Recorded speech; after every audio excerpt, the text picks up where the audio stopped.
नमस्कार, आदाब। मैं शरी यासिर, स्वागत है आपका सियासत टीवी के हिंदी समाचार में। सबसे पहले नजर डालते हैं अब तक हेडलाइंस पर। हिमाचल प्रदेश की शिमला में पीएम मोदी की रैली, कांग्रेस पर जमकर बरसे। वोटिंग के आंकड़ों पर सुप्रीम कोर्ट का बड़ा फैसला, 48 घंटों की डेडलाइन पर दिया एडीआर को झटका। असदुद्दीन ओवैसी का फूलपुर में विपक्षी दलों पर हमला, कहा कांग्रेस, सोशलिस्ट और सपाइयों ने दलित और मुस्लिम समुदाय को केवल बर्बाद किया। 8 राज्यों के 58 सीटों पर थमा चुनाव प्रचार, मनोहर लाल खट्टर समेत कई दिग्गजों के भाग्य का होगा फैसला। सजा पर रोक, लेकिन आजम खान जेल में ही रहेंगे, पत्नी तंजीम की होगी रिहाई। मुसलमानों के आरक्षण की समीक्षा में क्या क्या करेगी योगी सरकार, अधिकारियों को मिले निर्देश। गिरिराज सिंह का बड़ा बयान, का मुसलमान किसी जाति का नहीं, सभी सनातनियों को करना चाहिए मुस्लिम आरक्षण का विरोध। अब समाचार विस्तार से। लोकसभा चुनाव 2024 अब कुछ ही दिनों में समाप्त होने वाला है। देश के विभिन्न राज्यों और केंद्र शासित प्रदेशों में 5 चरणों के चुनाव समाप्त हो चुके हैं, तो वहीं 25 मई को छठे और 1 जून को 7वें यानी आखिरी चरण के लिए वोटिंग होनी और 4 जून को लोकसभा चुनाव के परिणाम आएंगे। हिमाचल प्रदेश लोकसभा की 4 सीटें हैं जिन पर सभी दलों की नजरें हैं। इसी क्रम में आज प्रधानमंत्री मोदी ने भी हिमाचल प्रदेश के शिमला में एक चुनावी सभा को संबोधित करते हुए कांग्रेस पर निशाना साधा है। आपने कांग्रेस का दौर देखा है, जब एक कमजोर सरकार देश में हुआ करती थी, उस समय पाकिस्तान हमारे सिर पर चढ़ करके नाचता था। कांग्रेस की कमजोर सरकार दुनिया में गुहार लगाती फिरती थी। मोदी ने कहा, भारत अब दुनिया के पास भीख नहीं मांगेगा, भारत अपनी लड़ाई खुद लड़ेगा। और फिर भारत ने घर में घुस करके मारा। फिर एक बार साथियों, हिमाचल प्रदेश सीमा से सटा हुआ राज्य है। हिमाचल के लोग एक मजबूत और ताकतवर सरकार का मतलब जानते हैं। मोदी आपके लिए जान की बाजी लगा देगा,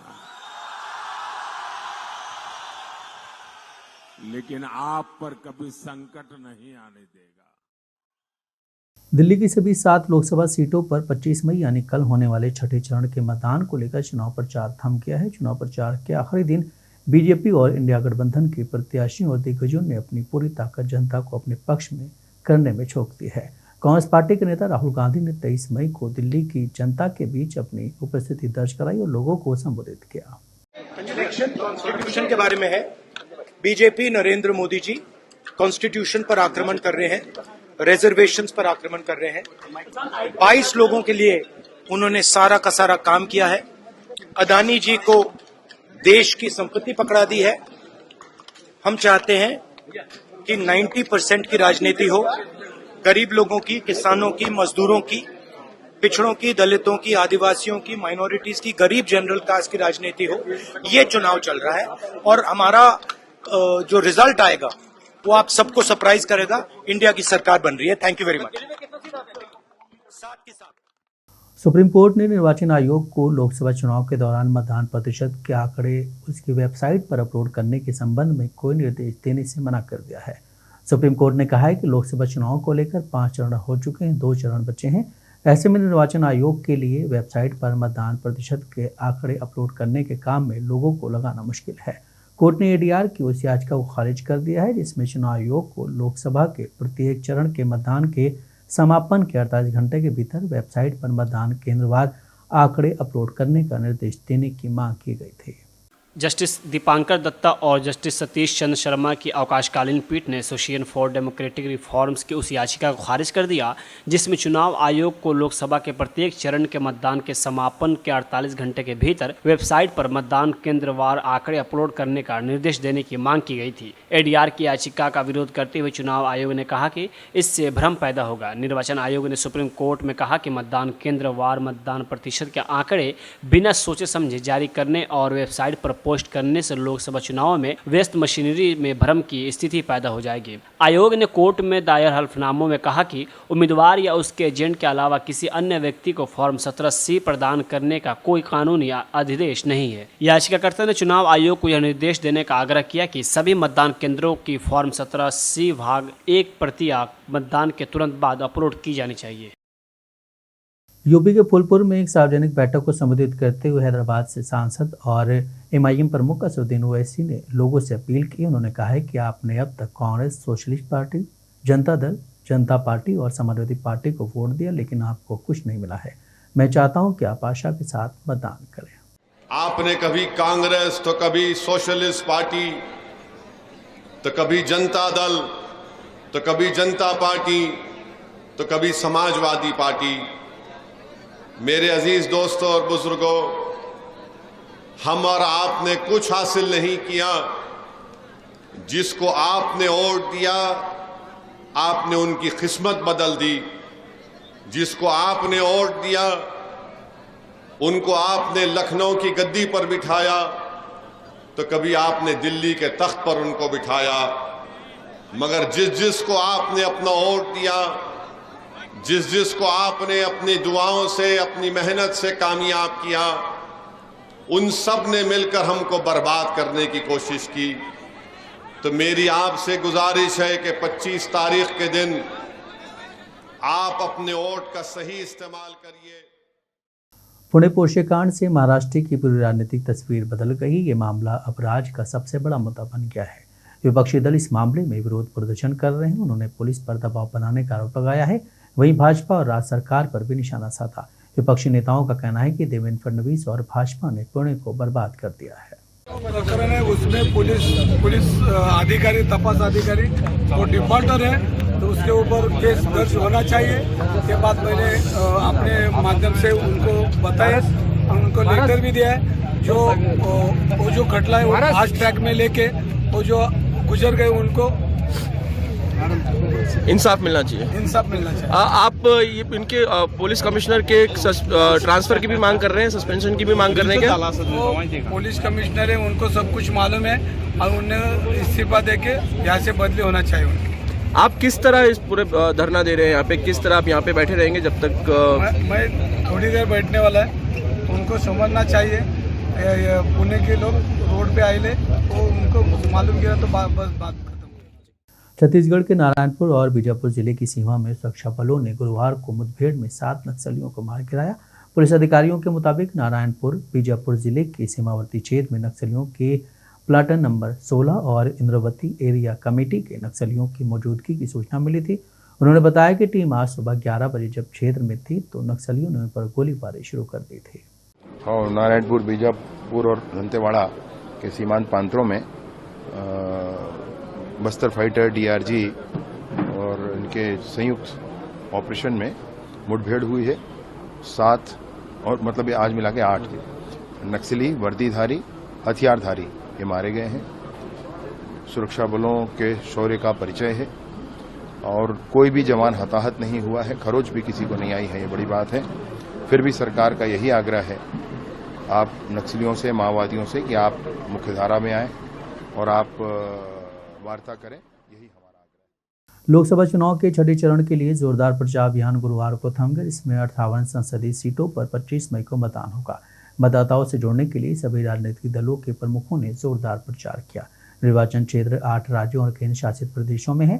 छठे चरण के चुनाव के लिए तैयारियों और व्यवस्था पर चुनाव प्रमुख राजीव कुमार ने कहा है कि कल कुल 8 राज्यों और केंद्र शासित प्रदेशों में 58 लोकसभा सीटों पर चुनाव होना है, जिसमें ओडिशा विधानसभा की 42 सीट शामिल हैं। कल सुबह 11.13 करोड़ लोग वोट देने जाएंगे। वो करीब 1,14,000 बूथ में वोट देंगे। हमने गर्मी के इंतजाम के लिए सभी सुविधाएं की हुई हैं। कल 25 तारीख को 8 स्टेट्स और यूटीज में 58 लोकसभा चुनाव में पार्लियामेंट्री कॉन्स्टिट्यूएंसीज में चुनाव होना है, जिसमें उड़ीसा लेजिस्लेटिव असेंबली की भी 42 सीट शामिल है।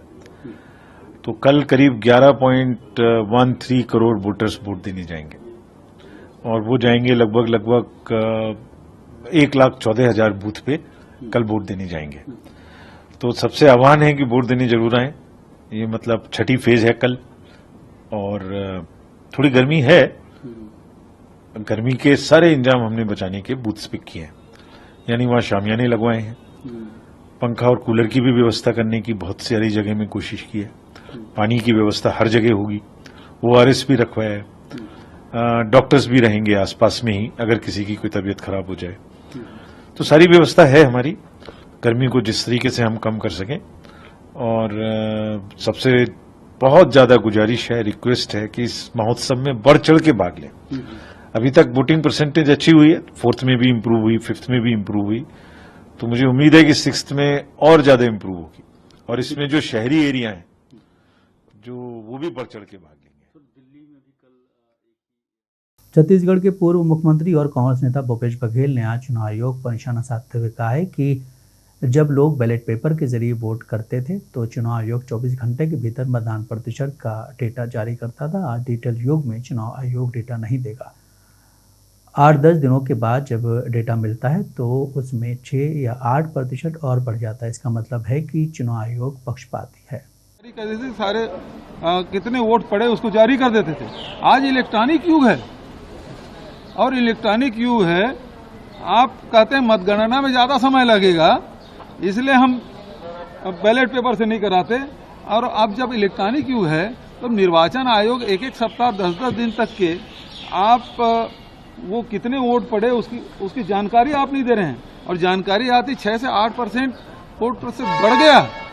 इसका मतलब ये निर्वाचन आयोग बायस्ड है, वहां बैठे हुए अधिकारी बायस्ड हैं, किसको फायदा पहुंचाना चाहते हैं। पहली बार प्रधानमंत्री को नोटिस दिया गया, वो भी जेपी नड्डा को, मतलब रामलाल ने चोरी का फलस्वरूप पकड़ा गया।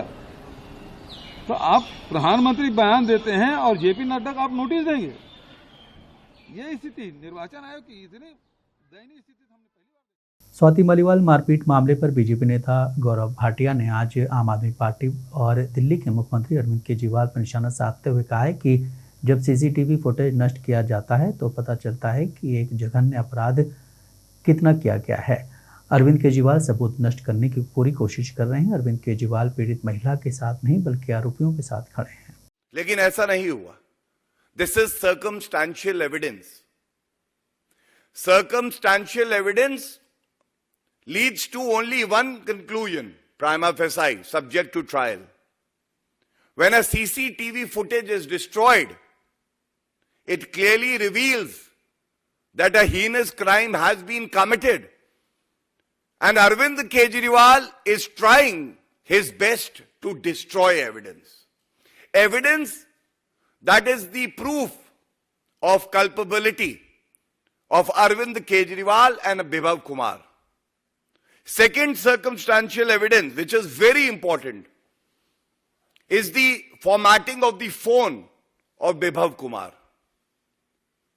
अगर उस वीडियो में ऐसा कुछ था नहीं जिससे सत्य सामने आता और यह पता चल जाता कि अरविंद केजरीवाल ही किंगपिन यहां फिर से है, उसी के इशारे पे मारपीट की गई है, तो मोबाइल फोन बिभव कुमार क्यों फॉर्मेट करते? समाजवादी पार्टी के वरिष्ठ नेता आजम खान, उनकी पत्नी तंजीम फातिमा और बेटे अब्दुल्ला आजम के लिए बड़े दिनों के बाद कोई राहत भरी खबर आई है। बेटे अब्दुल्ला आजम के 2 बर्थ सर्टिफिकेट बनवाए जाने और उनका दुरुपयोग किए जाने के मामले में मिली सजा पर हाईकोर्ट ने रोक लगा दी है। हालांकि सजा पर रोक का फैसला केवल आजम खान पर लागू होगा। अब्दुल्ला और उनकी मां तंजीम की सजा पर रोक नहीं लगी है, लेकिन तंजीम की जमानत याचिका मंजूर हो गई है। बर्थ सर्टिफिकेट से रिलेटेड था जो रामपुर में FIR हुई थी 2019 में। 2 सर्टिफिकेट थे डेट ऑफ बर्थ को लेकर, तो उसी के आधार पर लोअर कोर्ट ने सजा करी थी 7 साल की। उसके आधार पर उस ऑर्डर को इन्होंने अपील में चैलेंज किया था, उसके अगेंस्ट यहाँ पर रिवीजन फाइल किया गया था।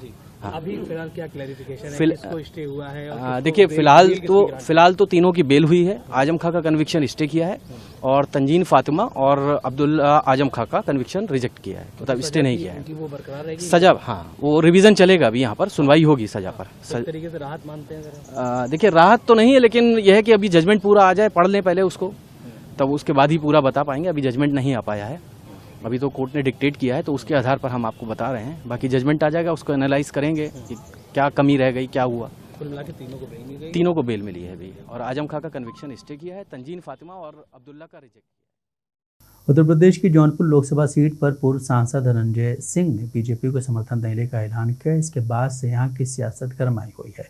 वहीं समाजवादी पार्टी के अध्यक्ष अखिलेश यादव ने भी जौनपुर की जनसभा में धनंजय सिंह का नाम लिए बिना जमकर निशाना साधा। उन्होंने कहा है कि वो पहले सपा से ही टिकट मांग रहे थे तो उन्हें जेल भेज दिया गया, जिस पर अब पूर्व सांसद धनंजय सिंह की प्रतिक्रिया आई है।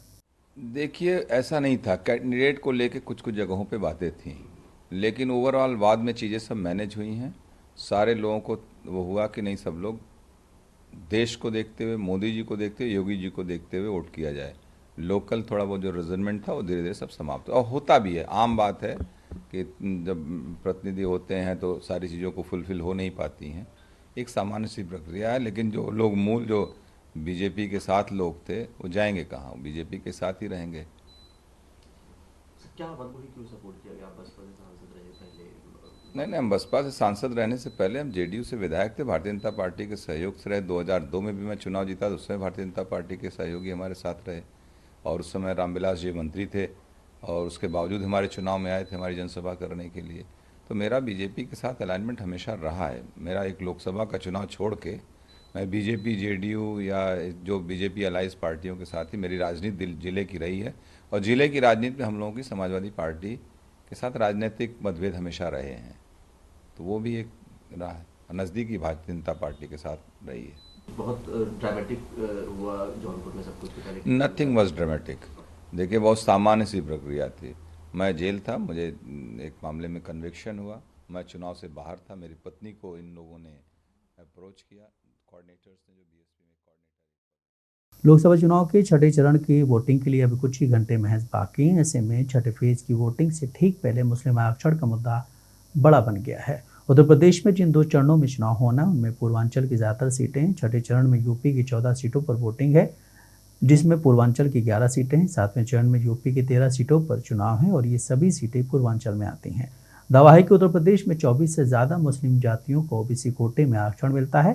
सूत्रों के मुताबिक समाजवादी पार्टी सरकार में इसके लिए नियम बनाए गए थे। अब योगी सरकार जांच करेगी कि आरक्षण देने का आधार क्या है। अधिकारियों को निर्देश दिए गए हैं कि रिजर्वेशन की बारीकियों को देखा जाए। वेस्ट बंगाल की मुख्यमंत्री टीएमसी की सरकार ने राजनीतिक तुष्टीकरण की पराकाष्ठा पर चलते हुए सन 2010 में 118 मुस्लिम जातियों को जबरन ओबीसी में घुसेड़ करके उन्हें ये आरक्षण दिया था। यानी 118 ये जातियां, इसका मतलब ओबीसी का हक जबरदस्ती हड़प रही थी। और इसी असंवैधानिक कृत्य पर माननीय उच्च न्यायालय कोलकाता ने टीएमसी गवर्नमेंट के फैसले को पलटा है और एक जोरदार तमाचा मारा है। यह कार्य असंवैधानिक था और इसको अनुमति नहीं दी जा सकती है। स्वाभाविक रूप से बाबा साहब भीमराव अंबेडकर ने भी देश के संविधान सभा में इस बात को कहा था, बार बार कहा था। आरक्षण भारत के अंदर अनुसूचित जाति जनजाति के लिए और मंडल कमीशन के बाद ओबीसी के सामाजिक और आर्थिक पिछड़ेपन को ध्यान में रखते हुए आरक्षण की व्यवस्था की गई थी। समाजवादी पार्टी के प्रवक्ता फखरुल हसन चांद ने कहा है कि समाजवादी पार्टी और इंडिया गठबंधन ने पूरी मेहनत से जनता के मुद्दे उठाए हैं। छठे चरण में भी समाजवादी पार्टी और इंडिया गठबंधन को भारी बढ़त मिलेगी। जनता इंडिया गठबंधन के साथ खड़ी है। देखिए, एक तरफ समाजवादी पार्टी इंडिया गठबंधन है जहां जनता उम्मीद से ज्यादा आ रही है, एक तरफ भारतीय जनता पार्टी है जहां पे सरकारी बसें लगा के भी भीड़ इकट्ठा नहीं की जा सकती। तो सवाल ये है कि जनता को किसके साथ खड़ी है। जनता इंडिया गठबंधन के साथ खड़ी है, जनता परिवर्तन के साथ खड़ी है। भारतीय जनता पार्टी के सभी दांव इस बार उल्टे पड़े हैं। जिन मुद्दों को लेकर समाजवादी पार्टी इंडिया गठबंधन जनता के बीच गए, उन मुद्दों को जनता ने समर्थन दिया है, भारतीय जनता पार्टी को नकारने का काम किया है। समाजवादी पार्टी समझती है कि इंडिया गठबंधन की सरकार। राज्यसभा सांसद और आरजेडी नेता मनोज झा ने आज एक हालिया इंटरव्यू में प्रधानमंत्री नरेंद्र मोदी की टिप्पणी पर कटाक्ष किया और कहा है कि अगर हम में से कोई भी ऐसी बात कह सकता है तो हमारे परिवार हमें डॉक्टर के पास ले जाएंगे। पटना में आयोजित प्रेस कॉन्फ्रेंस में आरजेडी नेता ने कहा है कि भैंस मंगलसूत्र की बात कहने के बाद अब पीएम मोदी कह रहे हैं कि विपक्ष आपका नल ले लेंगे और बिजली काट देंगे। दुनिया ऐसी बातें कहती है, जब निराशा आपके मानसिक संतुलन पर हावी हो जाती तो लोग ऐसी बातें करते हैं। देश के चुनाव में आप वहां के बड़े नेताओं को कभी ये कहते हुए नहीं सुनेंगे कि टोटी काट लेगा, टोटी ले जाएगा, लोटा ले जाएगा, मंगलसूत्र छीन लेगा, भैंस खोल ले जाएगा। ऐसा लोग कब कहते हैं? जब हताशा आपके मानसिक संतुलन पे हावी हो जाए। अब परसों कल कह रहे थे माननीय प्रधानमंत्री जी कि परमात्मा ने उनको किसी विशेष कार्य से भेजा है, मतलब दूत बना करके। यकीन दिलाता हूं, आप और हम में से कोई अगर ये बात अपने घर में बोलेगा तो घर वाले हमें डॉक्टर के पास ले जाएंगे, घर वाले हमें डॉक्टर के पास ले जाएंगे कि इसका दिमाग ठीक काम नहीं कर रहा है, ये कह रहा है भगवान से हमारा सीधे डायलॉग हो रहा है। लबोलुबाब ये है कि हताशा में, परेशानी में जो आईबी की रिपोर्ट आ रही है, प्रधानमंत्री जी और उनकी टीम बेहद परेशान है। अब उस चक्कर में जब विश्लेषकों ने लिखना शुरू कर दिया तो अपने एकाध लोगों को प्लांट कर दिया, बीसीओ इंटरव्यू हुए। खैर वो उनका है, उनका काम, उनका मिजाज हो जाए। लोकसभा चुनाव के छठे चरण की वोटिंग से पहले बीजेपी के नेता गिरिराज सिंह ने मुस्लिम आरक्षण को लेकर बड़ा बयान दिया है। उन्होंने कहा है कि जो गलती हुई से हुई, मुस्लिम सबसे पहले मुसलमान है और किसी जाति का नहीं है। सभी सनातनियों, खासकर पिछड़ों को, मुसलमानों को दिए जाने वाले आरक्षण का विरोध करना चाहिए। गिरिराज ने आरोप लगाया था कि ममता बनर्जी बंगाल को मुस्लिम राज्य बनाना चाहती हैं। पिछले चुनाव में उनके मंत्री पत्रकारों को मिनी पाकिस्तान दिखाते थे। अब समय आ गया है, अब मुसलमानों को पुनर्विचार हो और किसी भी तरह से आरक्षण मिल रहा है वो नाजायज है, ये हिंदुओं पर प्रहार है। लालू यादव जैसे लोग जो मुस्लिम परस्त हो गए हैं, कांग्रेस जैसे लोग जो मुस्लिम परस्त हो गए हैं, अब समय आ गया है कि सनातनी हिंदू पिछड़े वर्ग का हो या अगड़े वर्ग का हो, अगर एकजुट होकर के मुस्लिम आरक्षण का विरोध नहीं किए तो आने वाले दिन में ये भारत को पाकिस्तान। देश में जारी लोकसभा चुनाव का रिजल्ट जारी होने में अब मात्र 11 दिन का समय शेष बचा है। चुनावी नतीजे 4 जून को जारी होने वाले हैं। ऐसे में सभी पार्टियां अपनी अपनी जीत का दावा कर रही हैं। इसी बीच सबसे ज्यादा चर्चा प्रशांत किशोर की भविष्यवाणी की हो रही है, जिस पर अब राजस्थान में भी सियासत गर्मा गई है। राजस्थान के पूर्व मुख्यमंत्री कांग्रेस नेता अशोक गहलोत ने पीके की भविष्यवाणी पर अपनी प्रतिक्रिया दी है। पूर्व सीएम अशोक गहलोत ने एक्स पर लिखा कि चुनाव में मतदाताओं का मूड भांपने के बाद बीजेपी अब पूरी तरह से हताश हो चुकी है। बीजेपी ने अपने सभी नेताओं और समर्थकों को निर्देश दिया है कि जिस भाषा में वे बीजेपी के प्रचंड बहुमत से जीत का दावा कर सकते हैं, उसी भाषा का इस्तेमाल करें और बीजेपी के पक्ष में जनता में भ्रम पैदा करें। यही कारण है कि अचानक ही तमाम राजनीतिक विशेषज्ञों, अर्थशास्त्रियों और पत्रकारों समेत तमाम लोगों की भविष्यवाणियों की बाढ़ आ गई है। दरअसल संजय पुगलिया से खास बातचीत में राजनीति रणनीतिकार प्रशांत किशोर के भविष्यवाणी करते हुए कहा था कि मोदी सरकार सत्ता में वापसी करेगी। उनके मुताबिक देश में मोदी विरोध लहर देखने को नहीं मिल रही है। मोदी के नाम पर बीजेपी इस चुनाव को जीतने जा रही है। पीके के मुताबिक 400 पार और 370 का नारा बस बीजेपी का चुनावी गेम है। विपक्ष इसको समझ नहीं पाया और बुरी तरह उलझ कर रह गया। उनका कहना है कि एनडीए साल 2019 की तरह 303 के स्कोर पार या फिर उससे अधिक अच्छे नंबरों के साथ वापस आएगी। इंटरव्यू के दौरान प्रशांत किशोर ने कहा कि उत्तर और पश्चिम के करीब 325 लोकसभा सीटें हैं। यह क्षेत्र 2014 से बीजेपी का गढ़ रहा। मौजूदा लोकसभा चुनाव में भी पश्चिम और उत्तर में बीजेपी को कोई खास नुकसान होता नहीं दिख रहा है। वहीं पूर्व और दक्षिण में जहां करीब 225 सीटें हैं, वर्तमान में बीजेपी के पास इन राज्यों में 50 से कम सीटें हैं। पहले भले ही बीजेपी का प्रदर्शन इन जगहों पर अच्छा नहीं रहा, लेकिन इस चुनाव ओडिशा, तेलंगाना, बिहार, आंध्र प्रदेश, असम, तमिलनाडु, केरल जैसे दक्षिणी पूर्वी राज्यों में बीजेपी की सीटें घटने की बजाय बढ़ेंगी। यहाँ पर पार्टी कुल सीटों में 15 से 20 सीटों का फायदा होता दिख रहा है। राजस्थान में लगातार बढ़ रही गर्मी से लोगों का हाल बेहाल है। प्रदेश के कई जिलों में तापमान 45 के पार पहुंच चुका है। इसके साथ ही अब हीट स्ट्रोक की वजह से लोगों की मौत की खबरें भी सामने आ रही हैं। प्रदेश के अलग अलग शहरों में हीट स्ट्रोक और गर्मी की वजह से 9 लोगों की मौत हो गई। मौसम विभाग के मुताबिक राजस्थान का सबसे गर्म शहर बाड़मेर रहा, जहां तापमान 48.8 डिग्री दर्ज किया गया है। बीकानेर संभाग के सभी स्थानों पर अधिकतम तापमान 47 डिग्री सेल्सियस से ऊपर है, यानी पश्चिमी राजस्थान में फिलहाल सीवियर हीट वेव की परिस्थिति है। पूर्वी राजस्थान के जयपुर, भरतपुर और कोटा संभाग के कुछ इलाकों में अधिकतम तापमान 45 डिग्री से ऊपर है और कहीं कहीं 47 डिग्री से भी ऊपर दर्ज किए जा रहे हैं। पिछले 24 घंटों में सबसे ज़्यादा अधिकतम तापमान बाड़मेर में 48.8 डिग्री सेल्सियस रिकॉर्ड हुआ है। इसके अलावा फलोदी में भी अधिकतम तापमान 48.6 डिग्री सेल्सियस रिकॉर्ड किया गया है। इसके साथ ही कहीं कहीं न्यूनतम तापमान भी सामान्य से 4.5 डिग्री से ऊपर है, यानी सीवियर हीट वेव के साथ साथ कहीं कहीं वार्म नाइट की कंडीशन फिलहाल बनी। चीन ने गुरुवार को कहा है कि ताइवान की आज़ादी का समर्थन करने वाले के सिर तोड़ दिए जाएंगे और खून बहेगा।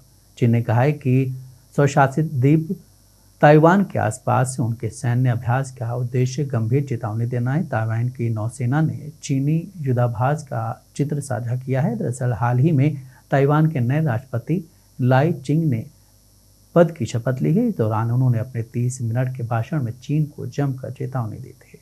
इस दौरान उन्होंने कहा था कि चीन ताइवान को अब धमकाना बंद कर दे। इस दौरान उन्होंने ताइवान जल्द रूम मध्य में शांति बनाए रखने की अपील की थी और ताइवान में लोकतंत्र की रक्षा करने की कसम खाई थी, जिसके बाद चीन बौखला गया। दरअसल हाल ही में ताइवान के नए राष्ट्रपति लाई चिंग ने पद की शपथ ली और इस दौरान उन्होंने अपने 30 मिनट के भाषण में चीन को जमकर चेतावनी दी थी। एक रिपोर्ट के मुताबिक ताइवान कोस्ट गार्ड ने उत्तरी ताइवान के तट से दूर पेंगजिया द्वीप के उत्तर पश्चिम का एक चित्र साझा किया है, जिसमें चीनी सैन्य जहाज नजर आ रही है। एक रिपोर्ट ने बताया कि चीन ने युद्ध अभ्यास के तहत नौसेना के जहाजों और सैन्य विमानों से ताइवान को घेर लिया, जिसका उद्देश्य स्वशासित द्वीप को दंडित करना था, क्योंकि ताइवान के नए राष्ट्रपति ने लोकतंत्र की रक्षा करने की कसम खाई थी। हिंदी समाचार यहीं समाप्त होता है। मुझे दें इजाजत। बाकी खबरों के लिए अपने रहें सियासत टीवी के साथ।